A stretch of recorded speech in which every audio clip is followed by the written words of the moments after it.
प्रशासन मुर्दाबाद मुर्दाबाद मुर्दाबाद। और जो है 11 बजे आ रही है प्रशासन मुर्दाबाद मुर्दाबाद मुर्दाबाद। ये सैनिकों का अपमान है, खुल्लम खुला अपमान है सैनिकों के। जय हिंद, जय भारत, वंदे मातरम। साथियों, आप देख रहे हैं फौजी न्यूज़ 24 और मैं महेश चौहान भिवानी के शहीद स्मारक नेहरू पार्क से। भिवानी के शहीद स्मारक नेहरू पार्क में अभी एक कार्यक्रम का आयोजन किया गया, 53वां भारत पाक युद्ध विजय दिवस समारोह, जिसकी जिम्मेवारी जिला सैनिक बोर्ड की थी। और यहाँ पर भारी संख्या में पूर्व सैनिक भी आए। अगर मैं बात करूँ, झज्जर से सुरेंद्र सिंह यादव जी आए, IVO के जिला अध्यक्ष, टोहाना से भी डॉक्टर गोपी साहब आए। अगर हिसार से मैं बात करूं तो चरण सिंह मल्लिक जी पहुंचे। यहाँ पे हरियाणा एक्स-सर्विसमैन के लीग के अध्यक्ष सुरेंद्र कौशिक भी पहुंचे। भारतीय जनता पार्टी के जिला अध्यक्ष कैप्टन राजा तनवर भी पहुंचे। यानी कि सभी पहुंचे, सभी ने यहाँ पर पुष्प अर्पित किए। लेकिन दुर्भाग्य की बात ये रही कि चाहे फिर वो हरियाणा एक्स-सर्विसमैन लीग का हो, चाहे फिर वो भारतीय जनता पार्टी का सैनिक प्रकोष्ठ हो या कोई अन्य सैनिक प्रकोष्ठ हो, सिर्फ और सिर्फ अपने नाम के लिए यहाँ पर आने की कोशिश करते हैं। क्योंकि अगर शहीद स्मारक की दुर्दशा आज फिर ये दुर्भाग्य की बात है कि अगर हम शहीद स्मारक की दुर्दशा आज फिर देखें तो वो ही दुर्दशा है जिसके लिए पहले भी पूर्व सैनिक समय समय पर इसके लिए आंदोलन और वो कर चुके हैं। तो ये एक बड़ी बात है। जो पुरानी NGO थी, पुरानी संस्था थी, जिसने पहले इस शहीद स्मारक पर पुष्प लगाए, तो उस संस्था की भी जिम्मेवारी बनती है कि उन पुष्पों को वापस उतार के जाए। क्योंकि पहले के लगे हुए पुष्प उस NGO ने अपने बैनर को दिखाने के लिए या अपने प्रचार के लिए लगा तो दिए, लेकिन उनको उतारेगा कौन? अभी यही नहीं। और अगर आप आज देखोगे तो ये भिवानी के लिए दुर्भाग्य की बात है कि भिवानी का शहीद स्मारक किसी भी NGO के द्वारा सजाया नहीं गया है। उसमें सभी शामिल हैं, चाहे वो कोई भी NGO है या जिला सैनिक बोर्ड है या जिला प्रशासन है। क्योंकि ये बार बार ये देखने में आता है कि भिवानी को छोड़कर बाकी हर जगह के शहीद स्मारकों को, चाहे वहाँ की NGO हैं, चाहे वहाँ के सामाजिक संगठन, चाहे वहाँ का जिला सैनिक बोर्ड सजाता है। और अगर हम यहाँ पे सफाई की बात करें तो जिला सैनिक बोर्ड का भी ये कहना है कि हमने नगर परिषद को रिटर्न में 5 दिन, 6 दिन, 7 दिन पहले लेटर दे दिया था, लेकिन जिला परिषद ने इसकी साफ सफाई नहीं कराई। क्या कारण है, क्या नहीं करा, क्यों नहीं कराई? तो उसके लिए भी नगर परिषद से भी बात करने की कोशिश करेंगे और उनसे भी जानेंगे कि जब आपके पास सरकारी लेटर आया था तो आपने इसकी सफाई क्यों नहीं करवाई। क्योंकि एक वो दिन, भारत पाक युद्ध विजय दिवस का वो दिन, जिस दिन पे इस शहीद स्मारक को चकाचक होना चाहिए, उस दिन भी ये शहीद स्मारक कहीं ना कहीं भूल ही खा रहा है। अगर मैं आपको दिखाऊं, ये अमर शहीद वीर बलिदानियों के नाम हैं और कैमरामैन को कहूं इसको दिखाएं तो आप देख सकते हो कोई यहाँ पर नाम चारे की, नाम मात्र की साफ सफाई की गई है। गलती किसकी है, किसकी नहीं है, वो पता नहीं। हाँ, पूर्व सैनिकों ने आज ये मुद्दा CTM साहब जो यहाँ पर आए थे उनके सामने भी रखा है और CTM साहब ने विश्वास भी दिलाया है कि आगे से हम इसका भरपूर ध्यान रखेंगे। जिला सैनिक बोर्ड और पूर्व सैनिकों के संगठन इसमें आपस में मिलकर काम करने की जरूरत है। तो देखते हैं आगे आने वाले समय में कितना इस शहीद स्मारक का उद्धार हो पाता है या कितने भव्य तरीके से शहीद स्मारक पे कार्यक्रम हो पाते हैं। हालांकि आज भिवानी के शहीद स्मारक पर मैं यही कहूंगा कि मुझे भी कहते हुए शर्म आ रही है कि किसी भी शहीद परिवारों को या किसी को कोई सम्मानित नहीं किया गया था। हाँ, नेहरू युवा केंद्र के द्वारा 2 शहीद परिवारों को जो यहाँ पर पहुंचे थे उनको अवश्य ही सम्मानित किया गया। इसके लिए नेहरू युवा केंद्र का तहे दिल से धन्यवाद। जुड़े रहें फौजी न्यूज़ 24 पे। मैं भिवानी से महेश चौहान, मेरे सहयोगी मिंटू सैन। उनको बताओ ना, वो भी अपना पोजीशन ले।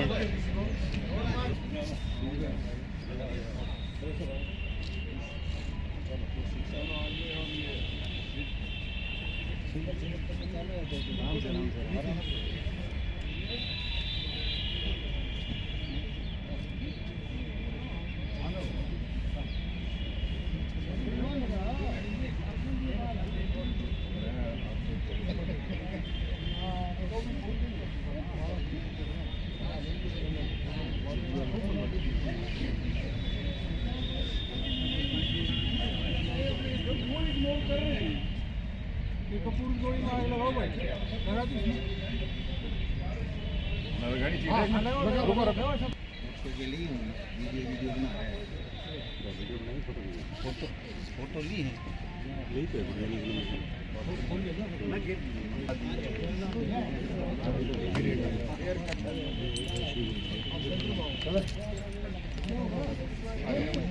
तो सीटीएम की देंगे नहीं तो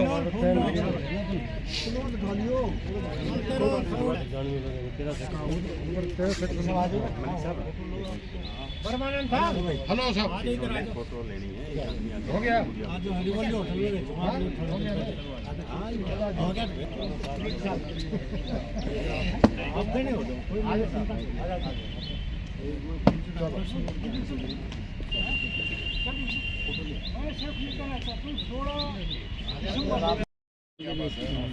आज प्रशासन की तरफ से ये हमें 10:30 बजे का टाइम दिया था शहीद स्मारक पर विजय दिवस के उपलक्ष्य में अपने शहीदों को श्रद्धांजलि देने के लिए और पुष्प अर्पित करना। लेकिन बड़ा खेद की बात है कि प्रशासन की तरफ से सोल्जर बोर्ड के सभी अधिकारियों के अलावा हमारे डीसी साहब का टाइम था जो कि सर्कुलेट हुआ था पूरे एक्स सर्विसमैन को। डीसी साहब यदि कहीं एंगेज थे तो एडीसी साहब, सीटीएम साहब, किसी को तो आना चाहिए था, क्योंकि आज से बड़ा गौरव का दिन हमारे हिंदुस्तान में सैनिकों के लिए और इस देश के लिए कोई नहीं हो सकता। हमने अपने पड़ोसी देश को 93,000 सैनिकों के साथ 16 दिसंबर 1971 को जनरल नियाजी के साथ 93,000 सैनिकों को गिरफ्तार किया था और उनसे हथियार डाउन करवाए थे। इससे बड़ा गौरव का दिन हिंदुस्तान के लिए कोई दिवस नहीं है। और हमारे शहीदों के प्रति जिनके हम आज ऋणी हैं, ये पूरा देश ऋणी है और हम खुली हवा में सांस उन्हीं की वजह से ले रहे हैं। उनके लिए यदि प्रशासन के उपायुक्त महोदय के पास और प्रशासन के पास, अधिकारियों के पास टाइम नहीं है तो किसके लिए टाइम होगा? ये सैनिकों का अपमान है। ये हमारे वीर सैनिकों का अपमान है और ऐसा नहीं करना चाहिए प्रशासन ने। यदि समय दिया है तो समय पर कोई भी अधिकारी आके और वो कर सकता था, लेकिन अभी टाइम हो गया है तो हमने सभी पूर्व सैनिकों ने अपने प्रशासन मुर्दाबाद, मुर्दाबाद, प्रशासन मुर्दाबाद, मुर्दाबाद, मुर्दाबाद, भारत माता की जय, होना चाहिए जय, वंदे मातरम। मैं हरियाणा सर्विसमैन लीग का जिला प्रधान सरदार मेजर सुरेंद्र मुद्दा उठाया जाए। कोई टाइम पे नहीं आता, 9:30 बजे का टाइम और जो है 11 बजे आ रही है। प्रशासन मुर्दाबाद, मुर्दाबाद, मुर्दाबाद। ये सैनिकों का अपमान है, खुल्लम खुला अपमान है। सैनिकों के लिए भी टाइम नहीं है, ऐसे कार्यक्रम में भी टाइम नहीं है। 9 बजे के लोग इंतजार कर रहे हैं। जो हमारे शहीद है हमने जो है मुझे आपका तो नहीं,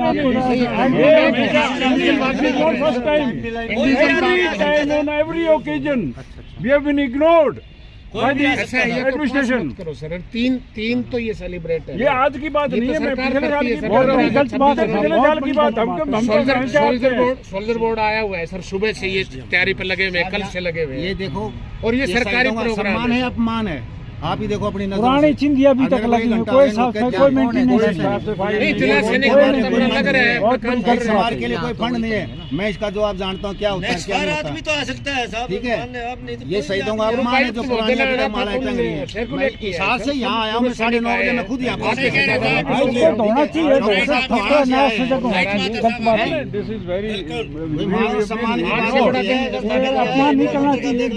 चाहिए। साहब क्या कहोगे आज शहीद स्मारक पर सीटीएम से पहले पूर्व सैनिकों ने जो श्रद्धांजलि दी है उसके विषय में? देखिए, सबसे पहले तो आपके न्यूज़ 24 के माध्यम से मैं सभी भारतवासियों को आज जो शहीद स्मारक पे आए हैं, हम शहीदों का सम्मान करने के लिए आए हैं। 16 दिसंबर विजय दिवस के तौर पर मनाया जाता है और हम यहाँ आए हैं, शहीदों को श्रद्धांजलि दी है एक विजय दिवस के तौर पर। आज यहाँ पर जो पूरे हरियाणा से, मैं तो हरियाणा से कहूँगा, झज्जर से, टोहाना से, हिसार से मेरे साथ जो टीम आई है और भिवानी के समस्त सदस्य जो पूर्व सैनिक है, आज हमने यहाँ देखा हमारे को टाइम मिला 10:30 बजे का। 11 बजने को कोई प्रशासनिक अधिकारी यहाँ नहीं पहुँचे। अभी हमने देखा कि शहीद स्मारक के ऊपर जो साफ सफाई, जो इसका डेकोरेशन होना चाहिए, ये 3 दिन होते हैं और इसमें जो सोल्जर बोर्ड है और जिला उपायुक्त है, उन्हीं की जिम्मेवारी होती है इसकी देखभाल करना, इसको सजावट करना। देखिए, अभी मैं आता हूँ आज के दिन के ऊपर। आज का दिन जो बड़ा ही गौरवशाली है, क्योंकि 1971 की लड़ाई में भारत की पाकिस्तान के ऊपर एक ऐतिहासिक जीत जो 16 दिसंबर को 2:30 के ऊपर डिक्लेयर की गई थी। ये 3 दिसंबर से युद्ध शुरू हुआ था, 4 दिन मुफ्ती वाहिनी में चला था और यह युद्ध 2 तरफा लड़ा गया था, एक उत्तरी कमांड से और एक पूर्वी कमांड से। नागालैंड, आसाम, त्रिपुरा होते हुए लोग उधर से पाकिस्तान में घुसे थे और इधर राजस्थान जो उत्तरी कमांड है। इसमें सबसे ऐतिहासिक जो पल थे, जो लड़ाई थी, वो लोंगेवाला की थी, जिसमें 200 जवान, 120 जवान भारत के थे और तकरीबन 2,500 से 3,000 एक ब्रिगेड पूरा पाकिस्तान का, जिन्होंने 120 होते हुए भी पूरे ब्रिगेड को भगाने पर मजबूर कर दिया था और तकरीबन 250 पाकिस्तानियों को उस ग्राउंड में मार गिराया था। आज भी जो वहाँ का जो आर्मड ब्रिगेड है, जो उसके टैंक वहाँ बर्बाद हुए, आज भी वहाँ पड़े हुए लोंगेवाला में। ये एक ऐतिहासिक है। इसमें भारत के तकरीबन 2,000 जवान अपना लड़ाई में सर्वोच्च बलिदान दिए और तकरीबन 12,000 जवान भारत के घायल हुए थे। पाकिस्तान के तकरीबन 12,000 जवान इसमें मारे गए और 30,000 के करीब घायल हुए थे। और वो बड़े पल थे जब हमारे को सुनने में मिलता है, जो हमारे साथी हैं, जो हमारे बुजुर्ग हैं, वो बताते हैं उस लड़ाई के बारे में। हम तो उसमें शामिल नहीं थे, लेकिन जब वो युद्ध हो रहा था तो पाकिस्तान का इतना मोरल हाई था कि हेलमेट तो दूर, सिर के ऊपर कैप भी नहीं लगा रखे थे बहुत से जवानों ने। केवल एक ही जुनून था कि हम पाकिस्तान को अपने कब्जे में लें। और ये युद्ध 16 दिसंबर 2:30 के ऊपर ढाका के ऊपर जब जाट रेजिमेंट ने जाकर वहाँ हुक्का भरा, उस टाइम पाकिस्तान ने अपने घुटने टेक दिए। वहाँ के पूर्वी कमांड के जो जनरल नियाजी थे, उन्होंने 93,000 सैनिकों के साथ अपना पिस्टल भारतीय सेना के कदमों में रख दिया, जिसमें जनरल जगजीत सिंह बराड़ साहब थे, अरोड़ा साहब, उनके अंडर जो सरेंडर किया था। ये ऐतिहासिक, आज तक किसी भी सेना ने इतना बड़ा सरेंडर नहीं किया जो पाकिस्तान ने 1971 में 93,000 सैनिकों ने सरेंडर किया था।